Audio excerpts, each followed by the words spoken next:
What does it mean to be homeless? What's the difference between being homeless and being without a home? Where does the hunger for possession come from? And what does all of this have to do with the concept of beauty? Toni Morrison's The Bluest Eye is one of the most beautiful novels I've ever read, which is kind of interesting because beauty is actually a major theme in the novel. I first read it about 5 years ago, and I've recently been going back through the audiobook, which is narrated by Toni Morrison herself. Every line is so beautiful, and the book really holds itself together. Some people find Morrison difficult to read, and I think that's fair for some of her other work, but I personally don't find The Bluest Eye to be that way at all. I actually find it to be a very natural read because it goes straight to the heart. You don't need all those grinding cogwheels up in your head. In this novel, beauty isn't just about the physical. It's about the metaphysical too. There aren't just beautiful people, there are ways of being that are considered beautiful and ways of being that aren't. An aesthetic life and an unaesthetic one, and underneath that, something even deeper. The beauty of your life is really about the legitimacy of your existence, about whether the world really has a place for you in it or not. Consider the aesthetic category of the archetypal good Christian woman. Disciplined, clean, quiet, well-behaved, with, in the case of this novel, a big red and gold Bible in the living room. Those qualities form a kind of aesthetic package.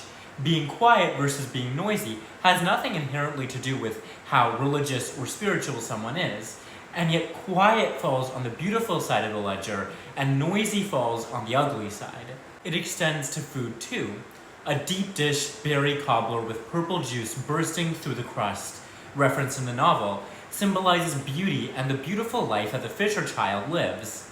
The quote, jam-stained bread, referenced later, represents ugliness and the ugly life of the sisters that eat it. And once you notice that pattern, you start seeing it everywhere in this novel. In this novel, the property-owning life is beautiful, the renting life not so much, and the life of someone who is unhoused, someone put outdoors, is to be avoided at any cost. The passage we'll be reading is short, sweet, and very relevant for today, where property ownership seems like a pipe dream, and the hunger for possession has taken over our lives. Claudia, our narrator, a child of about 8 to 10 years old, Frida, her older sister by a couple of years, and Pecola Breedlove, a bit older than both of them by a couple of years, who's coming to stay with her family after her father was, in Morrison's phrase, put outdoors. She slept in bed with us, Frida on the outside, because she is brave. It never occurs to her that if, in her sleep, her head hangs over the edge of the bed, something will crawl out from under it and bite her fingers off.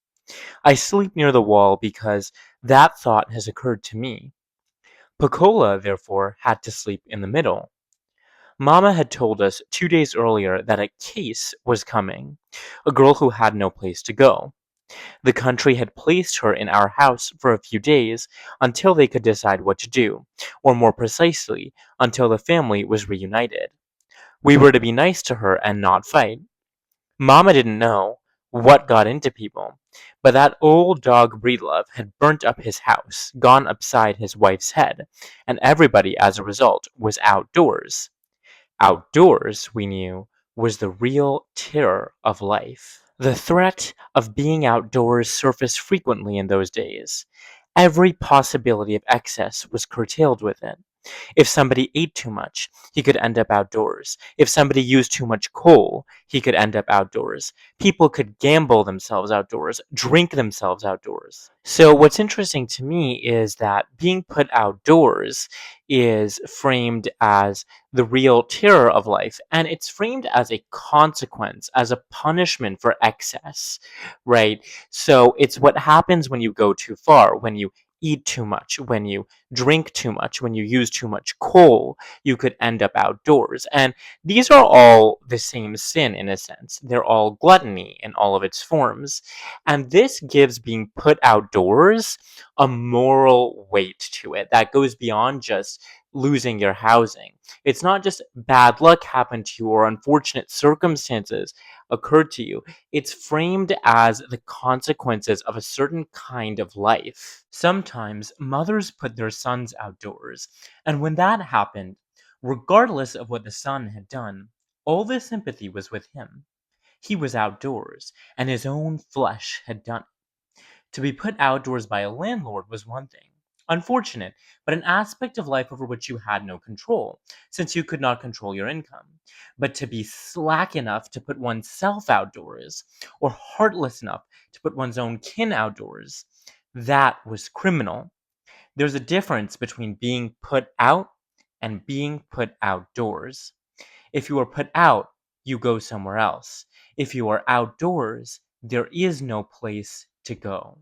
Think about the difference between saying someone is between jobs versus jobless, without a home versus homeless. These aren't neutral variations. The words have color to them. And Morrison actually makes that explicit in this novel. Mr. Henry's words are described as lime green. Color is everywhere in the book. It's literally titled The Bluest Eye. So when the phrase put outdoors is used rather than just evicted or lost their home, that's a deliberate choice. The language is reflecting the gaze with which the community views people who have been put outdoors.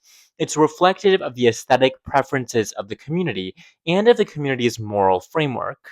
Outdoors was the end of something, an irrevocable physical fact, defining and complementing our metaphysical condition. Being a minority in both caste and class, we moved about anyway on the hem of life, struggling to consolidate our weaknesses and hang up, or to creep singly up into major folds of the garment. Our peripheral existence, however, was something we had learned to deal with, probably because it was abstract. But the concreteness of being outdoors was another matter, like the difference between the concept of death and being, in fact, dead. Dead doesn't change, and outdoors is here to stay. And part of what makes it so terrifying is that it's both physical and metaphysical at once. It's not merely abstract. To be outdoors is to be dislocated in the world, in society, and in the moral order of the novel. That concreteness is a lot of what gives this phrase its power. Knowing that there was such a thing as outdoors bred in us a hunger for property, for ownership, the firm possession of a yard, a porch, a grape arbor. Propertied Black people spent all their energies, all their love on their nests. Like frenzied, desperate birds, they overdecorated everything, fussed and fidgeted over their hard-won homes, canned, jellied, and preserved all summer to fill the cupboards and shelves. They painted, picked, and poked at every corner of their houses, and these houses loomed like hothouse sunflowers among rows of weeds that were the rented houses. So there's lots to unpack here. First, let's take a look at the first sentence, where this hunger for possession, for property ownership comes from. And Morrison is telling us that it comes from fear, right? It comes from that knowing, from that terror of being put outdoors. And I think that fear lives in most of us, honestly, whether we recognize it or not. When we see someone who is unhoused, there's often this uncomfortable flicker of recognition that in another world, or maybe even in this one, that person could be me. And so we grasp at things that feel firm and tangible: property, money, stability. Not always because we actually value those things very deeply, but because there's this generalized anxiety that we have that we need something concrete to hold on to. And property can represent that. Money and so forth can also represent that. But what Morrison is showing us is that getting those things actually doesn't make the anxiety go away, because the propertied characters aren't at peace either. They're frenzied. They are like desperate birds. They over decorate, they fuss and fidget over their hard won homes. They're obsessively picking and poking. It's as if they're constantly trying to prove something, to fix something. There's this restless uneasiness underneath the ownership that no amount of possession can fix. Renting Blacks cast furtive glances at these owned yards and porches, and made firmer commitments to themselves to buy themselves, quote, some nice little old place. In the meantime, they saved and scratched and piled away at what they could in the rented hovels, looking forward to the day of property. So this section reminds me a lot of Mice and Men or Death of a Salesman, that constant dreaming of having a little place of one's own. And that dream is often held most desperately by the people who have the least power to realize it, to make it real. Charlie Breedlove, then a renting black, having put his family outdoors, had catapulted himself beyond the reaches of human consideration. He had joined the animals, was indeed an old dog, a snake, a ratty N-word. Mrs. Breedlove was staying with the woman she worked for. The boy, Sammy, was with some other family, and Piccola was to stay with us. Charlie was in jail. So a distinction is going to be made later in the novel between being the N-word versus being a colored person. And it's very similar to the difference between being put out versus being put outdoors. It fits into that same beauty ugliness binary that runs throughout the whole novel. And there's also the sense here that he'd done this to himself. He'd catapulted himself beyond the reaches of human consideration. And that, once again, adds perhaps a moral weight to it. And so Charlie has been put outdoors. His wife, Mrs. Breedlove, is going to stay with the woman she worked for. Their son, Sammy, is with some other family. And Piccola, their daughter, is coming to stay with us with the narrator of this section, who is Claudia, and Claudia's older sister is Frida. So when Piccola comes to stay with Claudia and Frida, she came with nothing. No little paper bag with the other dress, or a nightgown, or two pairs of whitish cotton bloomers. She appeared with a white woman, and sat down. We had fun in those few days Piccola was with us. Frida and I stopped fighting with each other and concentrated on our guest, trying hard to keep her from feeling outdoors. When we discovered that she clearly did not want to dominate us, we liked her. She laughed when I clowned for her, and smiled and accepted gracefully the food gifts my sister gave her. Would you like some graham crackers? I don't care.